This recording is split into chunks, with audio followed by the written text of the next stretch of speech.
Bismillahirrahmanirrahim. Assalamualaikum warahmatullahi wabarakatuh.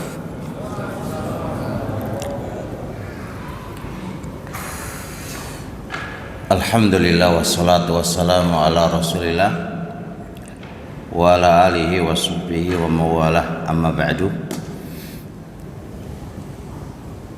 Alhamdulillah, Allah subhanahu wa ta'ala masih memberikan taufik untuk hadir di majelis ilmu, karena nikmat yang paling besar yang Allah berikan kepada hamba adalah hadir di majelis ilmu. Itu nikmat yang paling terbesar yang Allah berikan kepada kita. Yang penting ngaji, hadir di majelis ilmu. Pembahasan kita malam hari ini seputar soal jawab berkaitan dengan bab tauhid yang bukunya sudah diberikan ke antum ya. Tapi kok kono senggo buku ya? Padahal dulu 40 buku loh itu. Aman Pak? Aman gitu. Sekarang ini kita bahas suatu pembahasan berupa apa hukumnya mendatangi dukun dan tukang ramal. Ma hukmu ityanil kahini awil arrafi. Apa hukum mendatangi tukang dukun dan tukang ramal? Paling jawabannya jenengan gak oleh ngono ya. Pasti gitu kan? Padahal harus dirinci ya. Perhatikan dulu Pak ya. Sekarang fokus dulu di pertanyaan yang harus ada jawabannya. Apa hukum mendatangi dukun dan tukang ramal? Ada sebuah hadis dari sahabat ba'dhi azwajin Nabi, dari sebagian istri-istri Nabi. Kata Rasul alaihi salatu wassalam, man ata arrafan fasa'alahu an syai'in lam tuqbal lahu sholatu arba'ina yauman. Siapa yang mendatangi tukang ramal lalu bertanya kepadanya perihal sesuatu, maka tidak diterima bagi dia sholatnya selama 40 hari. Fokus Pak ya. Kenapa sholatnya nggak diterima 10 hari? Dikarenakan dia datang ke tukang ramal lalu bertanya kepadanya tentang sesuatu. Paham di sini nggih? Taib. Ini paham dulu. Yang kedua, di sana ada hadis rawahu Muslim dari sahabat Abu Hurairah radhiyallahu taala anhu. Kata Rasulullah sallallahu alaihi wa alihi wasallam, man ata kahinan fasaddaqahu bima yaqulu faqad kafara bima unzila ala Muhammadin. Barang siapa yang mendatangi Pak Dukun lalu dia membenarkan terhadap apa yang dia katakan, maka dia telah kufur kepada apa-apa yang diturunkan kepada Nabi Muhammad sallallahu alaihi wasallam. Perhatikan Bapak Ibu. Bapak Ibu itu apa ya? Bapak Ibu kan? Ada dua hadis ini memberi kandungan satu. Kalau dia datang ke dukun atau ke ramal lalu dia bertanya, paham nggih? Lalu dia bertanya. Di sini berhenti Pak, dia bertanya, perihal sesuatu. Nah, perihal sesuatu ini apa? Para ulama menjelaskan perihal sesuatu yang berkaitan dengan perdukunannya dan peramalannya. Dia datang, ini rumah saya itu kehilangan, tolong dicarikan siapa yang mencurinya. Lalu dia jawab, di sini berhenti Pak. Lalu dia jawab, dia tidak ada kata membenarkan atau mendustakan, sekedar bertanya lalu ada jawabannya. Sampai sini Pak. Maka orang ini nanti nggak akan diterima olehnya sholatnya selama 40 hari. Sampai sini paham? Baik. Yang kedua, seseorang datang ke dukun atau tukang ramal menanyakan perihal yang berkaitan dengannya, ya, masalahnya, menanyakan tentang masalahnya, lalu dia benarkan apa yang dia katakan. Kalau tadi kan nggak ada kata membenarkan, dia bertanya lalu dikabarkan, dia diem, nggak ada kata pembenaran, nggak ada Pak. Dia benar atau dia sekedar menerima dan tidak ada kata pembenaran di situ. Tapi kalau tipe yang kedua, sifat yang kedua, dia itu benarkan apa yang dia katakan, maka dia telah jatuh pada kekufuran terhadap kufur kepada apa? Kepada apa-apa yang diturunkan kepada Nabi Muhammad Sallallahu Alaihi Wasallam. Sampai sini selesai. Taib. Muncul poin ketiga.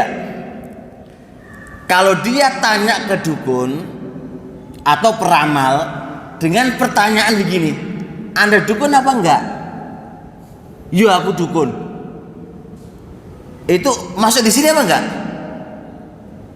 Masuk di sini apa enggak? Hah? Masuk. Berarti kafir atau enggak diterima sholatnya? Oh enggak masuk Pak. Enggak masuk. Makanya saya berikan pertanyaan orang yang datang tadi itu membahas tentang masalah dia. Saya kehilangan, anak saya sakit, gimana cara ngobatinya? Ini dukun, gitulah Pak. Dia datangnya itu meminta tolong gitu Pak ya, meminta tolong kepadanya perihal masalahnya dia. Nah, poin yang ketiga tadi itu sekedar tasabut, klarifikasi. Apakah Anda itu dukun apa enggak itu ya?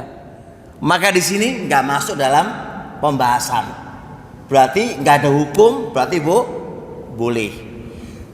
Poin keempat, seseorang nanya datang ke dukun karena dia kerabatnya. Kerabatnya Pak, Bapak sakit toh? Oh iya aku sakit. Sekedar nanya kabar dan disampaikan dia itu sakit karena kerabatnya. Apakah masuk di hukum ini? Enggak masuk Pak ya, enggak masuk. Jadi yang ada hukum di dalam dua hadis tadi, ada hukum ya, yang ada hukum di dalam dua hadis tadi adalah apa?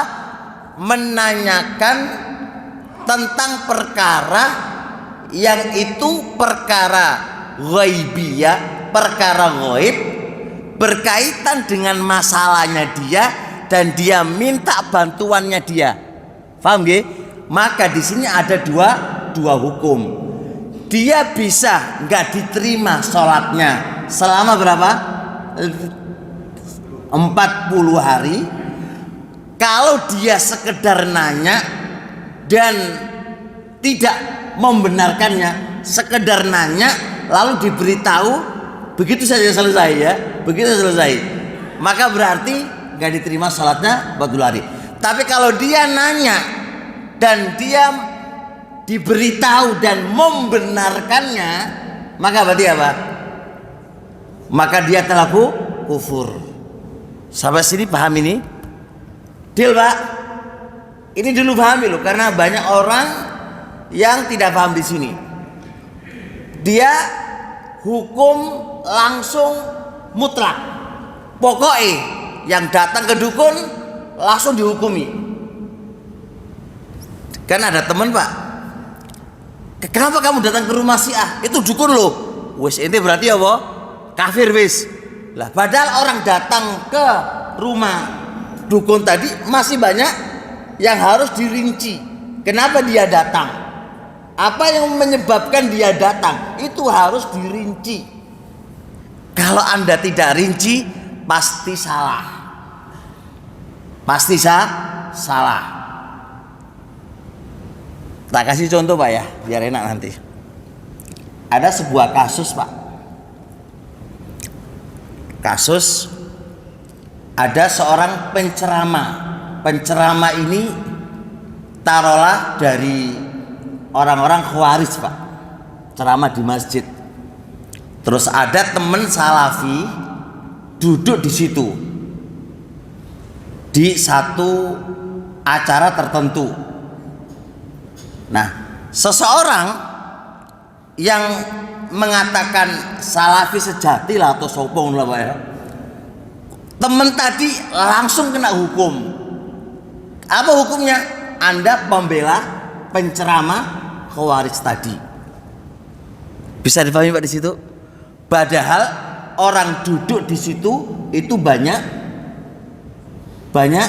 hal, banyak tujuan, banyak faktor yang harus ditanyakan. Apa faktornya? Bisa jadi si temen tadi itu nggak kepena metu, udah kadung di tengah-tengah ini, di pikiran dia bukan dia yang ceramah, mungkin Ustadz Salafi lah, karena dari anaknya Salafi, dari bapaknya nggak Salafi kan gitu kan. Lah kok tadi ini dia mau maju mundur nggak bisa, ada faktor Pak. Makanya butuh dirinci dulu, ditanyakan dulu kenapa Anda mendengarkannya. Ada ketiga nggak enak, udah dia telinga sudah nggak pengen mendengarkan, tapi nggak enak, mau keluar gimana? Terus gak enak kabel lah begitu kan. Itu faktor-faktor ini akan ada hukum pada dia. Jangan langsung main hukum. Sampai sini paham insyaallah. Baik, selanjutnya Pak, makna nggak diterima sholatnya, apakah batal sholatnya atau tidak? Difahami nih, nggak diterima sholatnya itu maknanya batal. Kalau batal berarti harus mengulangi lagi sholatnya. Wong jenenge batal kan, harus mengulangi lagi sholatnya. Atau maknanya itu Allah tidak menerima pahalanya, sah sholatnya, tapi pahalanya nggak diterima. Sampai sini paham Pak? Taib. Telah lewat pembahasan saya di sini, dan saya kumpulkan datanya. Syekh Soleh Ali Syekh di beberapa buku usul fikih dan beberapa sarah-sarah hadis tentang ini. Bahasa Allah tidak menerima itu memiliki dua pemahaman. Pemahaman yang pertama batal. Batal. Misal contoh hadis, la yaqbalullahu sholata ahadikum idza ahdatsa hatta yatawaddaa. Allah tidak menerima salat salah satu di antara kalian ketika dia berhadas sampai dia berwudu. Allah nggak menerima sholatnya. Di sini artinya batal. Kenapa kok bisa jadi batal? Karena wudu, karena bersih dari hadas kecil dan hadas besar itu syaratnya sholat. Syaratnya sholat. Maka berarti hadis tadi Allah tidak menerima sholatnya. Maknanya Allah tidak mengatakan sah, berarti batal. Makna yang kedua, Allah tidak menerima itu maksudnya Allah nggak menerima pahalanya, tapi sholatnya tetap sah. Kapan ini? manakala dia sholatnya terpenuhi rukun-rukunnya, terpenuhi syarat-syaratnya, tapi dia punya dosa. Dia punya dosa. Yang dosa ini kalau ditimbang dengan pahalanya, entek pahalanya, disebabkan karena dosa yang dia lakukan. Contohnya kayak kasus yang kita baca ini. Seseorang yang datang ke dukun, lalu bertanya kepada dukun perihal apa yang dia tanyakan, yang itu berkaitan dengan perkara-perkara ghaibiyah dan seterusnya. Terus dia sholat. Pertanyaan kita adalah, sholatnya terpenuhi rukunnya apa enggak? Terpenuhi rukunnya. Terpenuhi syaratnya? Iya, terpenuhi syaratnya. Cuma dia punya dosa. Apa dosanya dia? Datang ke dukun. Lah, dosa dukun tadi kalau ditimbang dengan pahala sholat, entek pahala sholatnya. Hadza makna. Ini maknanya adalah sholatnya nggak diterima. Nggak diterima apa? Pahalanya. Berarti sholatnya sah apa enggak? Sah. Cuma gono pahalai. Jikalau dia bilang begini, walah sholatku gak diterima oleh Allah, entek pahalaku, ya wis gak usah sholat, tambah masalah kedua, gitu. Masalah kedua, wis datang ke dukun, masalah keduanya apa? Gak sholat, tambah dua masalah yang dia harus terima. Sampai sini paham, Mbak? Taib. Selanjutnya,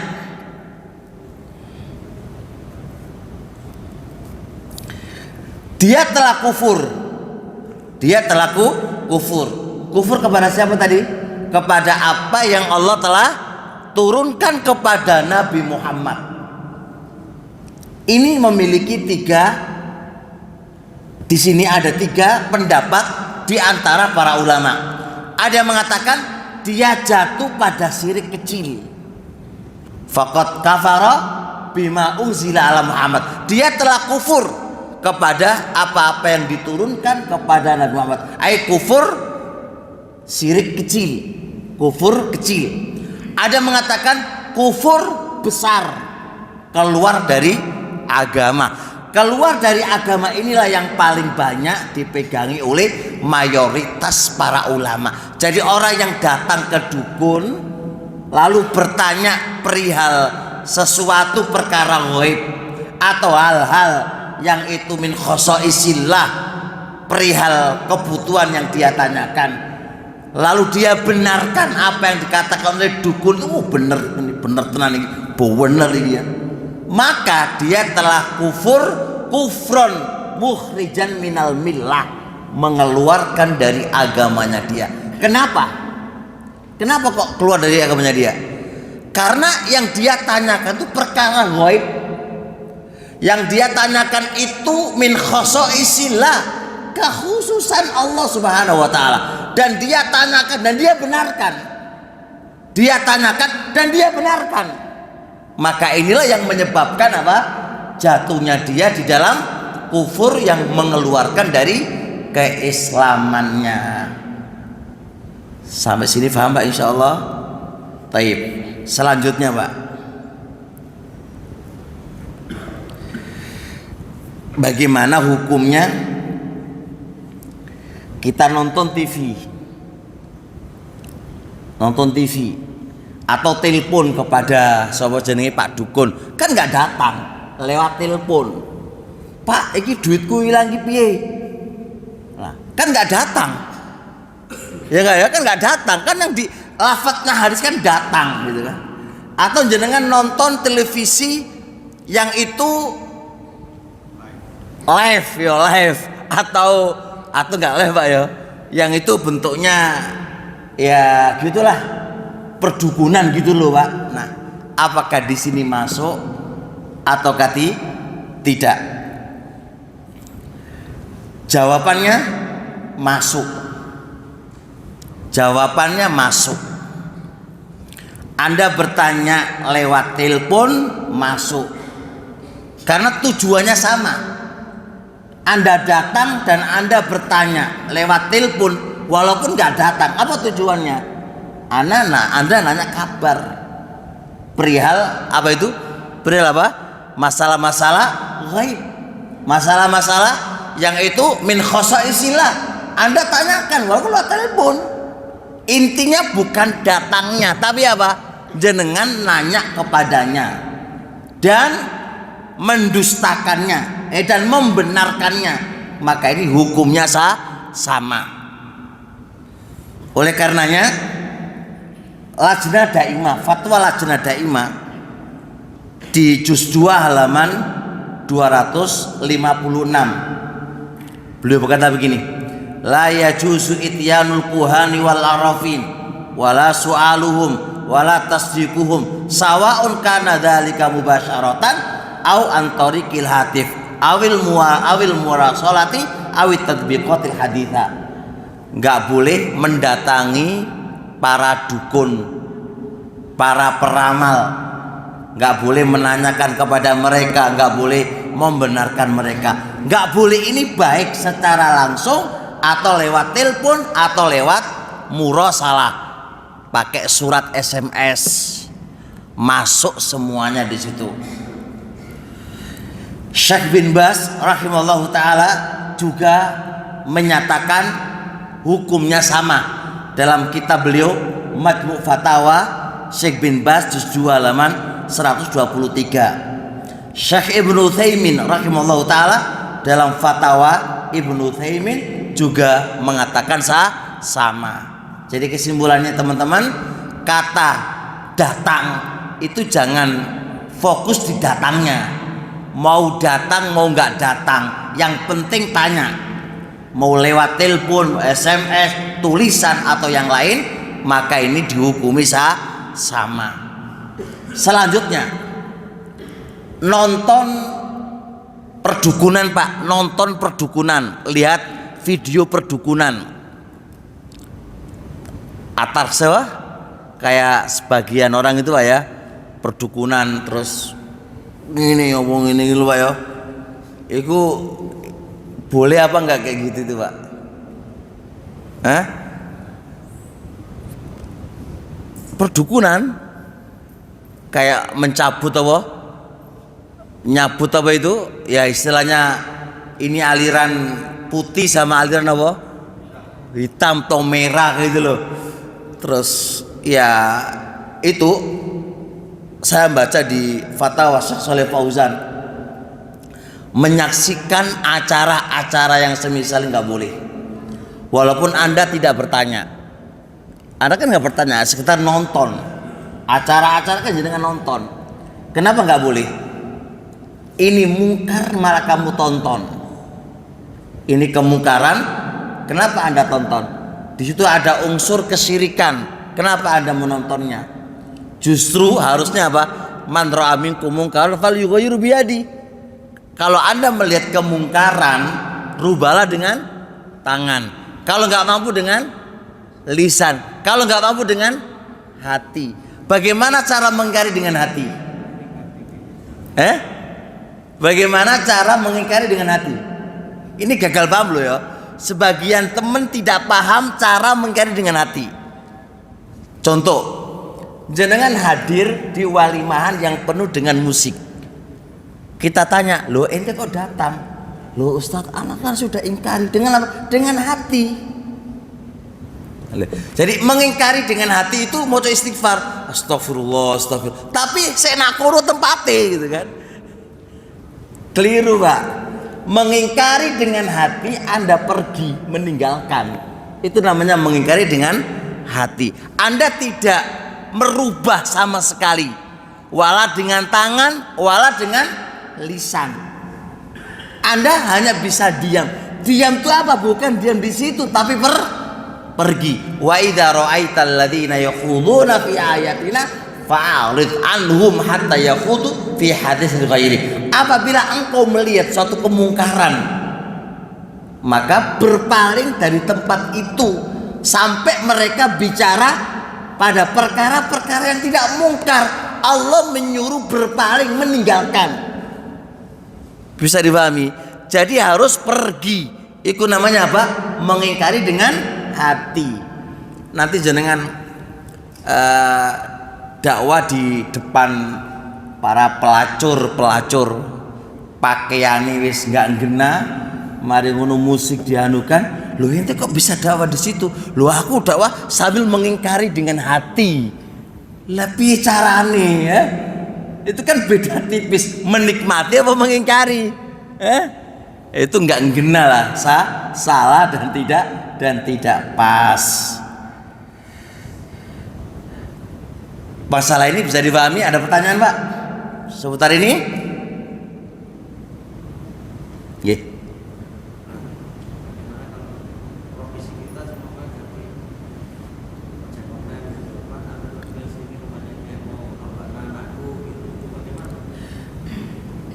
Jadi ojek online hukum asalnya mubah. Al aslu fil asya adalah ibaha. Ojek online adalah bentuknya jasa model apa wae, hukum asalnya adalah boleh. Maka seluruh jasa dan transaksi itu ada 3 hukum.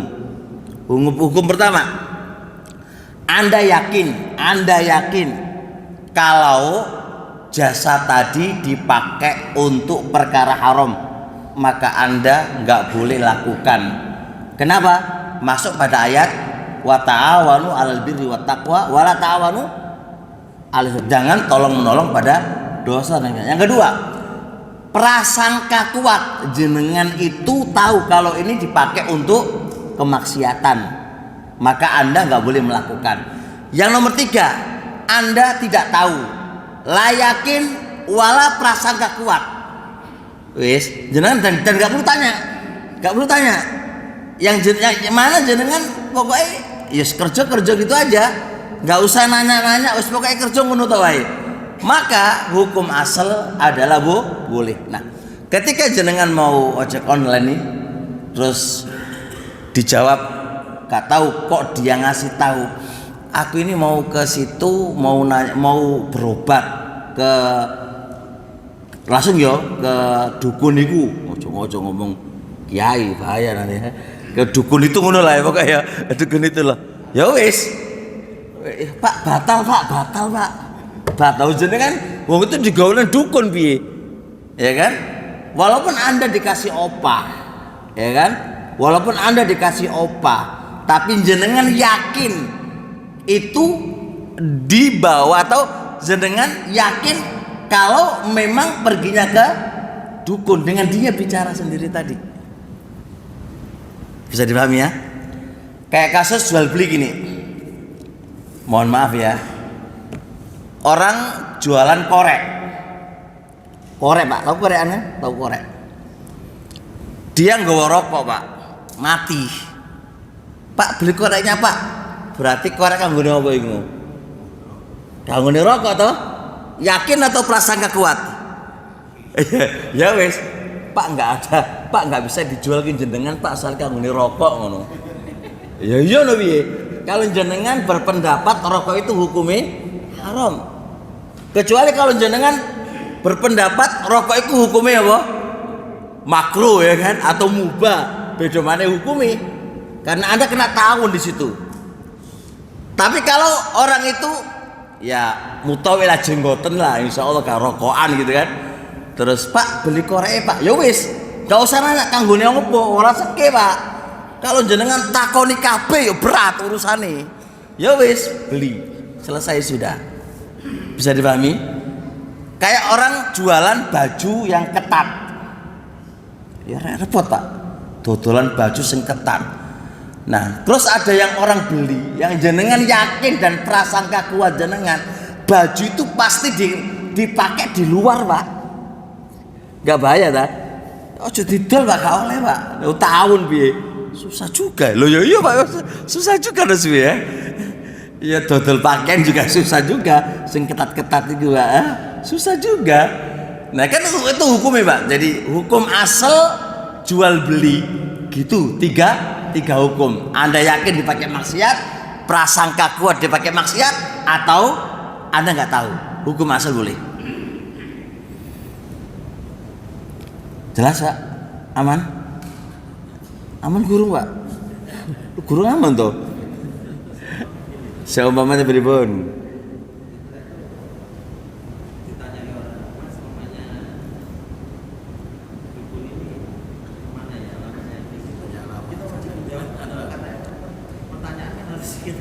Nggih. Jenengan kalau lagi jenengan mau apa sih itu? Ya kan ditanya kan lagi kan jenengan langsung nanya dulu. Kan kalau sudah menjurus kan jenengan nanya, jenengan ke situ mau apa? Itu saudara saya. Oh, itu Pak rumahnya. Ngono kan? Terus dia bilang, "Wah, aku mau ngobatkan anakku nang kono." Oh, aku ora ngerti, Pak. Aku ora weruh wis tambah dosa wis. Wis aman. Atau jenengan kalau berani, Pak, kalian dukun dan aku tidak akan ngasih tahu ke jenengan, Pak. Mani ngono jenengan. Hai. Lo tahu ndak piye, Pak? Ya kena dosa piye?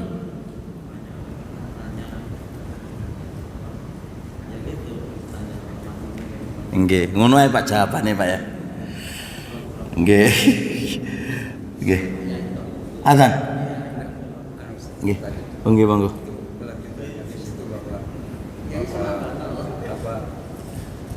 Mengingkari dengan hati atau selemah-lemahnya iman. Nggih.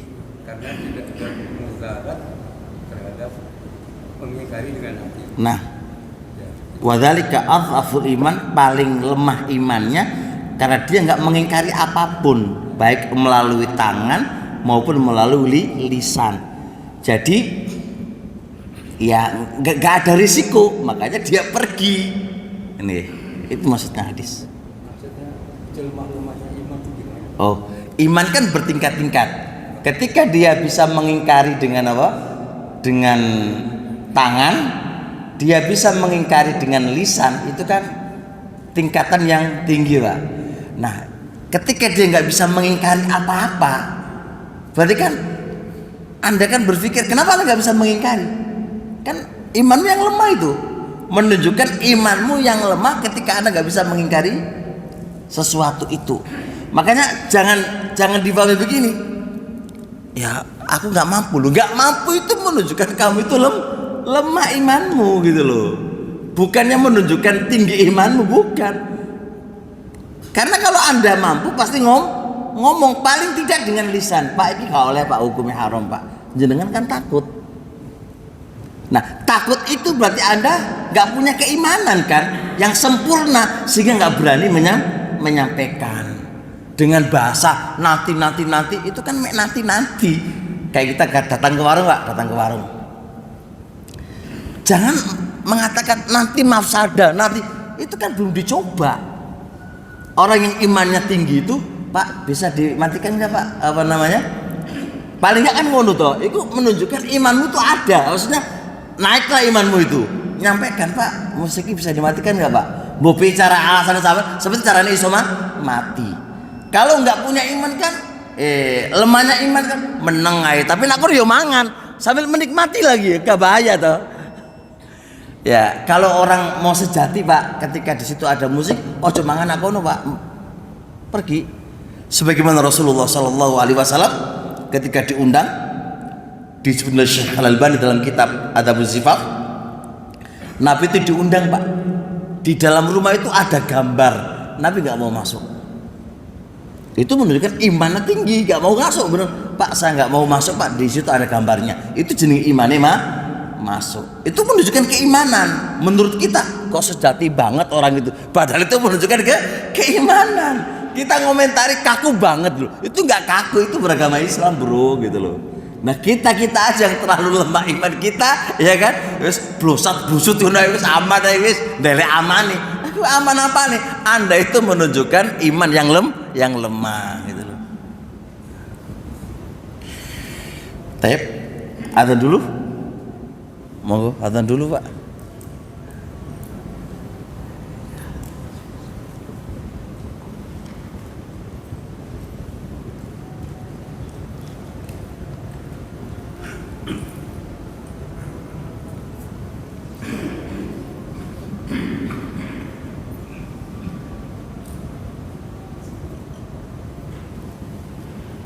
Allahu Akbar, Allahu Akbar.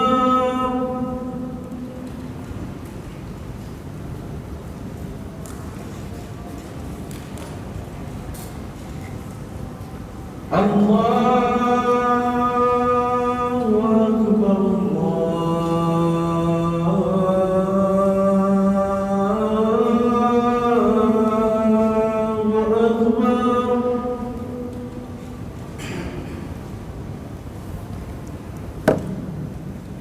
أشهد أن لا إله إلا الله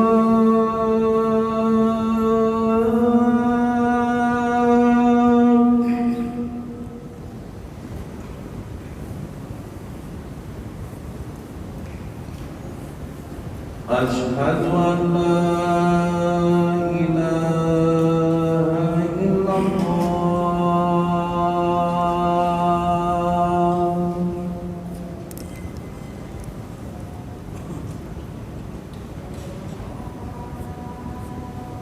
أشهد أن محمدا رسول الله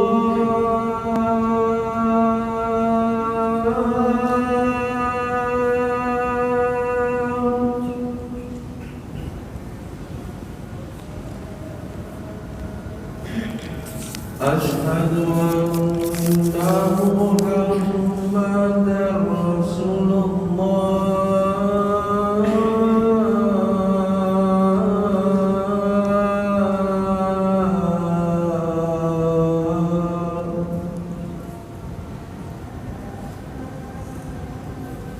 حي على الصلاة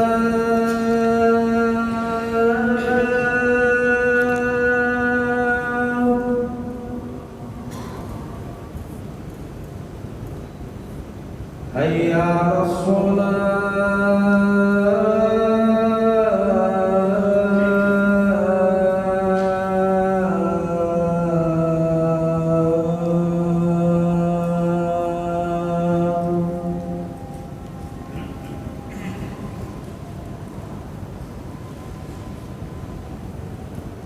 حي على الفلاح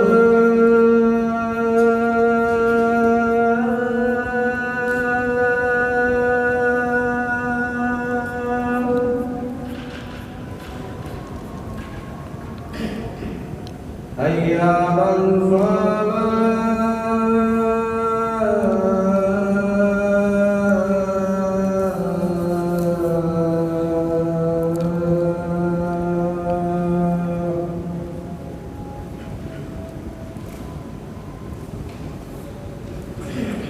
الله أكبر الله أكبر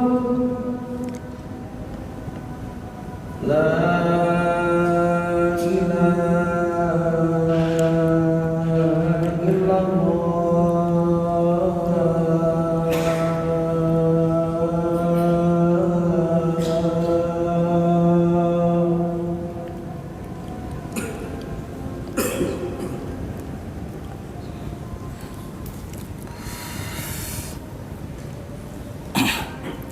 Baik, kita ambil satu masalah lagi. Apa hukum melepas sihir dengan sihir? Melepas sihir dengan sihir, menyembuhkan sihir dengan sihir. Misal contoh, si A itu kena sihir. Wah, iki gak iso lepas sihir iki, kecuali kita datangkan ke tukang sihir, biar tukang sihir itu yang melepasnya. Di sini teman-teman semuanya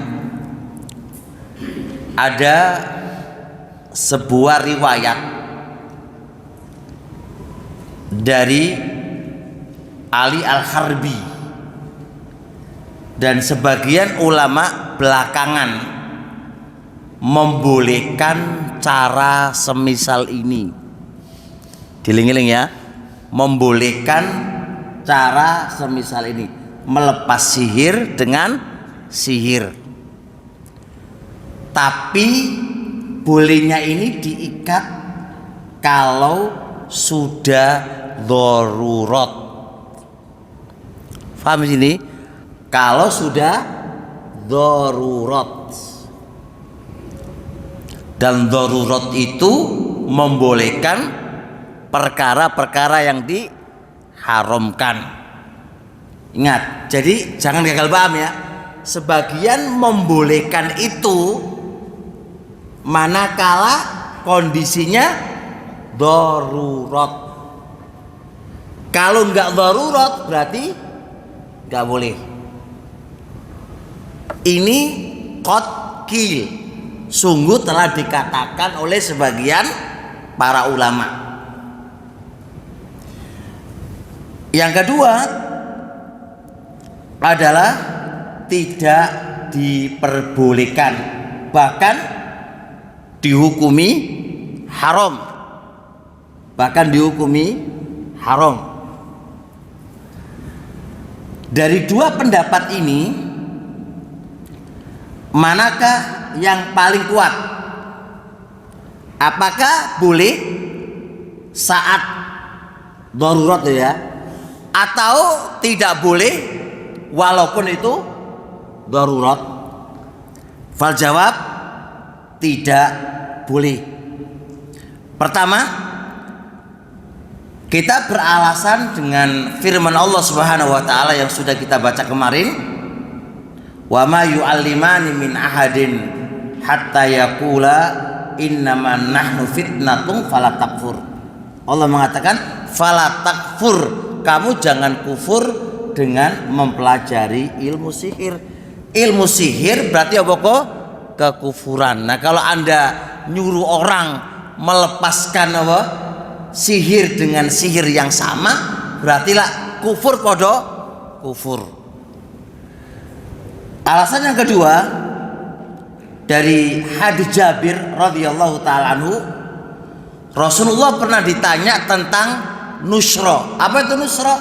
Melepas sihir dengan sihir. Kata Nabi, hiya min amali syaiton. Itu termasuk perbuatan setan. Maka melepas sihir dengan sihir, melepas santet, melepas dari dukun dengan dukun yang sama, itu berarti apa? Perbuatan syaiton. Kemudian Abdullah bin Mas'ud radhiyallahu taala anhu dalam tafsir Tobari, beliau mengatakan wan nusratu min amali syaiton. Nusra, melepas sihir dengan sihir, itu adalah perbuatan syaiton. Hasan al-Basri mengatakan la yahillu sihru illa la yahillu sihra illa sahirun. Tidak akan bisa melepas sihir kecuali tukang sihir, dan tukang sihir itu kafir. Kemudian Imam Ahmad dalam kitab Masail Imam Ahmad riwayat Abdullah juz 2 halaman 457 belum mengatakan apa? Perbuatan melepas sihir dengan sihir itu la yustasfa biha, jangan digunakan untuk pengobatan, nggak boleh dipakai untuk pengobatan. Sihir dipakai pengobatan dengan bentuk melepas sihir yang semisalnya, itu nggak boleh. Ibnu Taimiyah juga dalam kitab Majmu' Fatawa mengatakan halus sihri bisihri muharramun, melepas sihir dengan sihir itu hukumnya haram. Kata beliau apa? Karena itu nggak mungkin terjadi kecuali Anda meminta tolong kepada syaitan, dan meminta tolong kepada syaitan Anda waqa'ta fil kufur, Anda sama saja menjerumuskan diri Anda pada kekufuran. Kesimpulannya dari poin ini adalah diharamkan bagaimanapun keadaannya, Pak. Kita nggak boleh melepas sihir dengan sihir. Ada 4 poin yang menjadi alasannya. Pertama, di dalam kita meminta tolong ke tukang sihir itu sama aja, Pak, isti'anatun bisyayatin, minta tolong kepada setan. Dan meminta tolong kepada setan pada perkara-perkara yang tidak mampu kecuali hanya Allah, itu hukumnya syirik. Yang kedua, perbuatan ini menghantarkan kepada kesyirikan.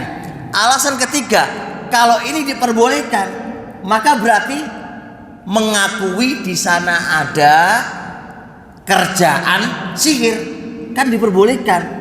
Jadi suatu saat ini dibutuhkan, berarti kita harus belajar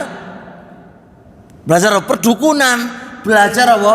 Persihiran kan dibutuhkan saat darurat kan dibutuhkan kan gitu kan. Maka ini malah menjadi masalah. Berarti boleh belajar perdukunan, bahkan semarak nanti kerjaan jadi dukun. Kemudian yang keempat, maka kalau kita ini perbolehkan, maka perbuatan itu menyerupai para dukun. Gak ada bedanya ahlu tauhid dengan ahlu dukun. Yoto bukti nih, ahlu tauhid datang ke tukang dukun, salafi datang ke perdukun. Lah podo wae lah, ngono bedane. Nah, 4 faktor tadi menjadi sebuah kesimpulan tidak boleh kita melepas sihir dengan sihir, melepas sihir dan dengan gak boleh, Ikhwan. Bantahan, kenapa Anda bilang itu darurat? Kenapa Anda bilang itu darurat? Tidak ada penyakit kecuali pasti ada obatnya. Al-Quran, ruqyah syar'iyah itu obatnya. Ruqyah syar'iyah itu adalah obatnya. Baik, di sini ada sebagian teman yang tidak menganjurkan dengan ruqyah syar'iyah. Saya tulis di buku khusus, Pak. Saya punya buku tentang kaidah-kaidah ruqyah. Saya tulis di awal buah dari ruqyah syar'iyah itu apa. Kalau ruqyah syar'iyah itu Anda nggak perbolehkan, Pak, bagaimana menangani kayak gini? Maka orang-orang pasti akan banyak ke perdukunan. Maka ruqyah syar'iyah sesuai dengan doabitnya itu dianjurkan, Pak. Bahkan di buku saya tulis boleh nggak membuat rumah klinik ruqyah syar'iyah. Masih diperdebatkan oleh para ulama. Ada yang mengatakan nggak boleh membuat klinik ruqyah syar'iyah, nggak boleh, itu bid'ah katanya. Sebagian mengatakan boleh. Kenapa? Ruqyah syar'iyah adalah pengobatan. Sebagaimana ada pengobatan jasmani, ada pengobatan apa? Rohani, Pak ya. Penyakit yang non medis itu pengobatan. Jadi masih perdebatan, nggak boleh kita kaku dalam bab ini. Kesimpulannya begini, kalau ruqyah syariah itu kita nggak tekuni dan nggak ada yang menekuninya dengan asumsi itu nggak boleh dan haram, wah kacau balau, Pak. Maka masalah nanti jadinya masalah. Pertanyaan selanjutnya, boleh nggak minta ruqyah? Boleh nggak minta ruqyah? Boleh nggak? Hah?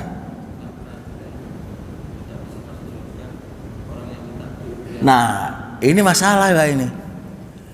Ini masalah jenengan ini. Lah iya sih seto. Jenengan ngomong nggak boleh minta ruqyah karena tidak masuk ke dalam surga. Ngono toh? Nggak bahaya ini. Nah, ojo curali terus no yo. Nah, jadi gini,